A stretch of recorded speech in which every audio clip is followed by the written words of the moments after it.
Hi there, my name's Tina Spalding and I am a trance channel. Hello subscribers.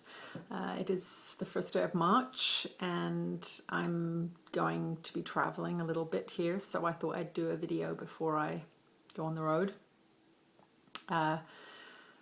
We have begun our Year of Forgiveness live streaming subscription plan, so if any of you are curious about that, you can go to channelingjesus.com and there is a page under that heading, A Year of Forgiveness, and you can find out about that. We do have monthly subscriptions, so we will be building a library of these hour and a half long events that you can view if you subscribe to the program. But of course I am going to be doing my free videos still. So that is our latest development, and we are going to be hopefully doing a couple of events in England in April. So if you live in England, please leave your email with us at channelingjesus.com if you are interested in finding out about those events. I will of course mention them on YouTube, so if you'd like to get together in person with Ananda and Jesus, that's going to be a great opportunity for you. So I've just been sitting here meditating on what this video can be about, and the idea of money popped into my mind, so I'm going to let Ananda speak to that today, and I will, as usual, take half a breath with Ananda, and we'll see what they have to say on the subject. So I will see you at the end of the session.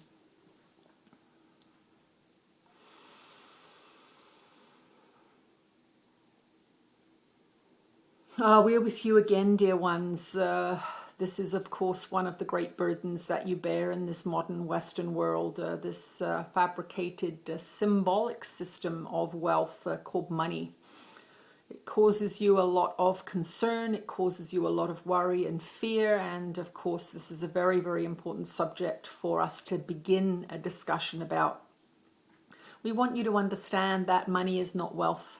It is a piece of paper that blocks your wealth, in fact, and this is what we want to speak about today, this idea of the symbolic nature of money. As you know, when you look at a piece of money, it is a little disc of metal, or it is a little rectangle of paper with ink on it, and that really is all it is. You have been trained into believing that this circle of money, this metal, circle of metal, and this rectangle of paper are powerful indeed, and they have become powerful because of these indoctrinations. We want you to know that you have an innate ability to create abundance in your life, but you have been trained out of it and you have become disconnected from it. If you look at the birds and the wild animals, you know that they are supported by nature. They find their food and they find their shelter. They mate and reproduce and have their young, and they live out in nature, fed and clothed and housed by that very thing. Now, of course, you look at humans and you see a very, very different story. You see some beings with a tremendous amount of accumulated wealth, and you see other beings who have nothing. And this is really what we want to begin to address with this idea of money. For those of you that have none and feel deprived and frightened and as if something bad is going to happen all of the time, as if the rug is going to be pulled out from underneath you all of the time, we want you to begin to focus on those things that do not cost you anything. Fresh air, the sunshine, walking in a park, perhaps going to the library and taking out some entertainment there, books, reading. Of course, your online resources are free, but if you are poor, perhaps you do not have a computer, and that is not a bad thing. It is not an impossible thing. Most libraries do give you access to a computer, and so that is one way of tapping into that resource. But you have a world at your fingertips, and this is what we want you to begin to focus on now when you have no money. And in that you believe that you have not got access to abundance. We want you to begin to go out into the world and see what is free. It can be a friend even buying you a cup of coffee if you do not have enough money to do that. It can be a walk along a beach or in a park, a visit to the local library, as we have said. Good conversation is free, does not cost you anything. Being creative does not cost you anything. You can collect recycled materials. You can draw on paper that is very, very inexpensive. There are many, many things that you can do. Now, the mind immediately will say, well, that is not any fun. I want a fancy car and a nice house and new clothes.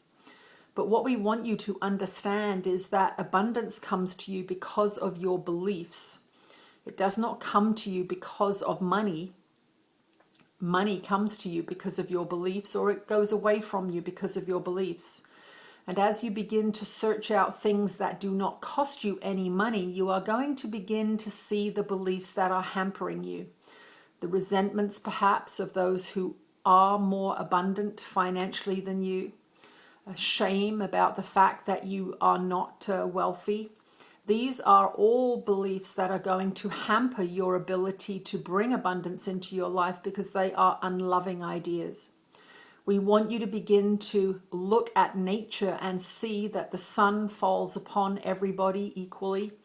The waves crash upon the shore for everybody equally. The beautiful sandy beach, perhaps that you live nearby, is open to both the rich and poor of you.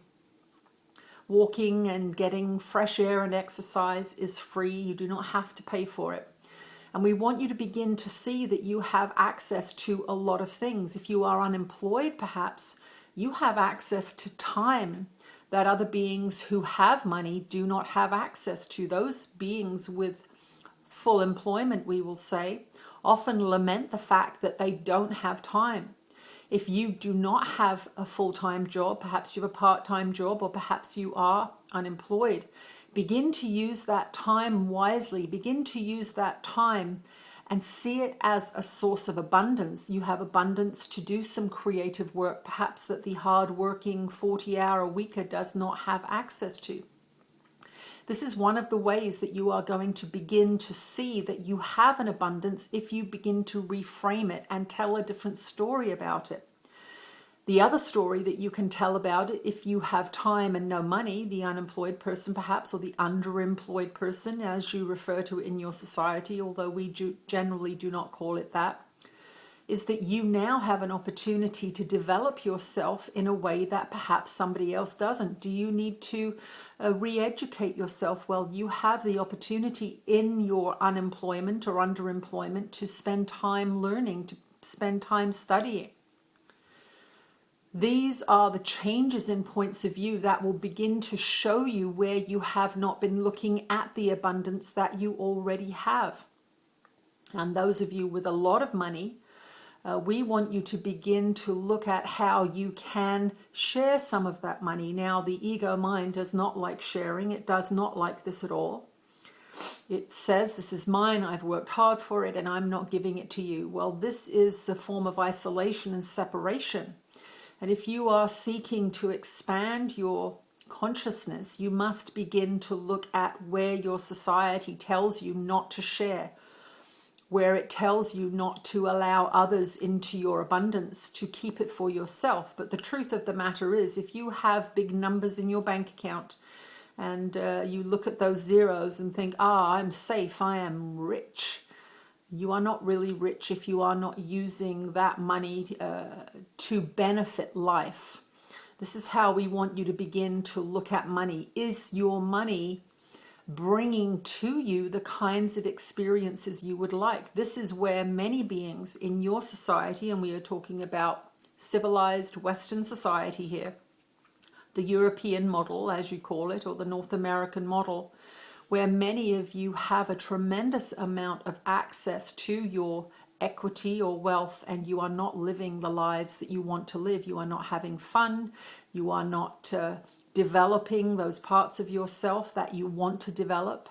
Perhaps you have money in the bank and you would like to learn to paint, but you are not studying, you are not learning, you are not going to that art supply store and stocking up on those wonderful, wonderful creative elements that will open up your mind, open up your heart, and connect you to that oneness that creativity can really connect you with.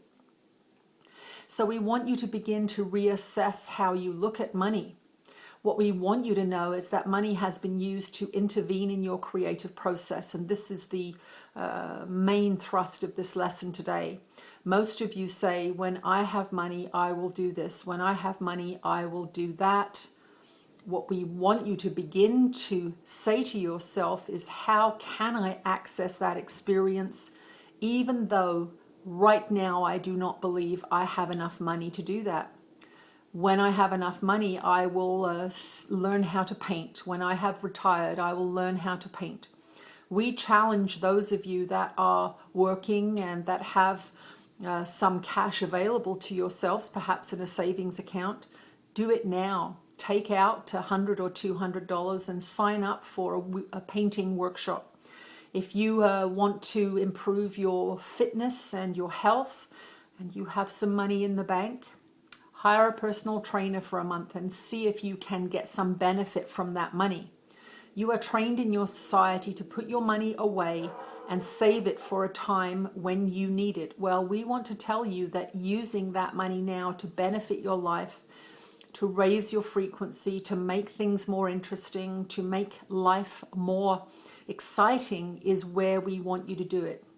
Your fears will come up. The training from your society will come up and say, no, we must save this for when we retire, otherwise we will be poor.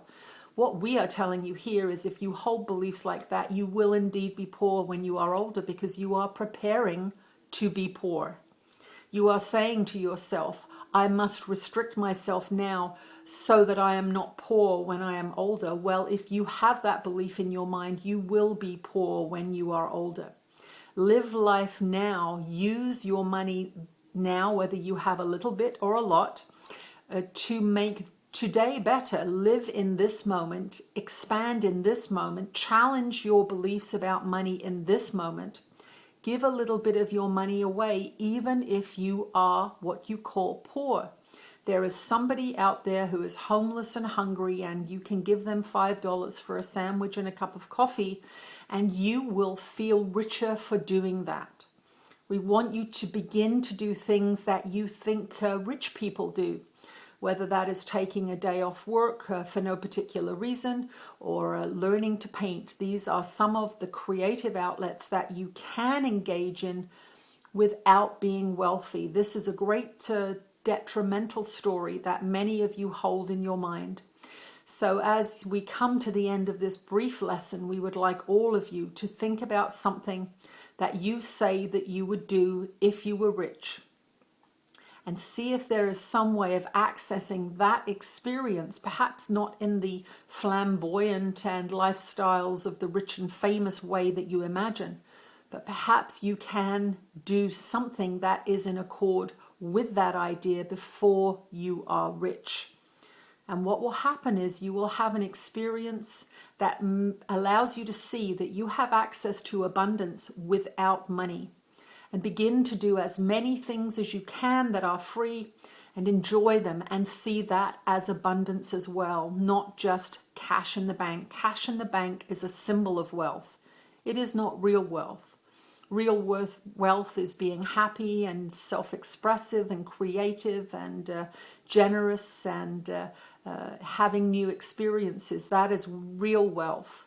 And you all have access to that, but you have been trained out of it. So begin to challenge your ideas about money and wealth.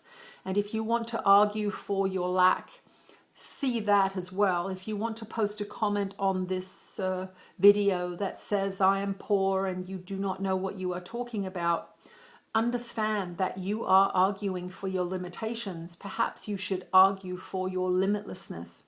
Perhaps you should say, yes, I will try this experiment and see how it goes. How many things can I do in a day that don't cost me anything, that bring me joy? That may be having a warm bath, it may be having a nap, reading a good book that you got from the library, dropping in on a friend and having a great conversation. None of these things cost you money. And if you really appreciate them and begin to see them as the real abundance, then you will begin to raise your frequency, and in that higher frequency, more can come to you. If you appreciate what you have, you get more. If you attack what you have, you get more of that attack. So understand that it is your frequency that brings abundance to you. It is not money. There are many beings in your society that have a lot of money that are not happy, not nice, not generous, and not free. And there are many poor people who are generous and kind and free and feel as if they have a lot going on.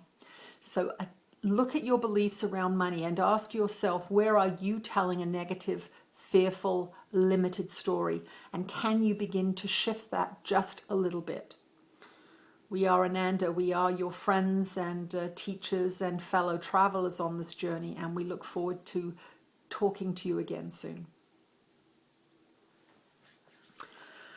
Okay, this is a journey that I have been on myself. I had very, very little money for many, many years. And as I worked through the lessons of A Course in Miracles, which is, of course, the journey that I have been on my own spiritual path, I saw that I had lots and lots of thoughts every day about what I didn't have. And I've worked very hard over the last few years to change those thoughts. And I'm beginning to see changes in my abundance, in my ability to generate that abundance. And so it's a very important practice to see where you have fearful thoughts around money and to try and let them go, to try not to indulge them. I have found a lot of relief from my financial fearful mindset. And so these are some of the things that I did along the way as well, of course advised by Ananda. Thank you for joining me here on this short video, and it'll be a few days until we get another one, and I'll be in England when that happens, so I'll see you then. Bye-bye. Thanks for joining me.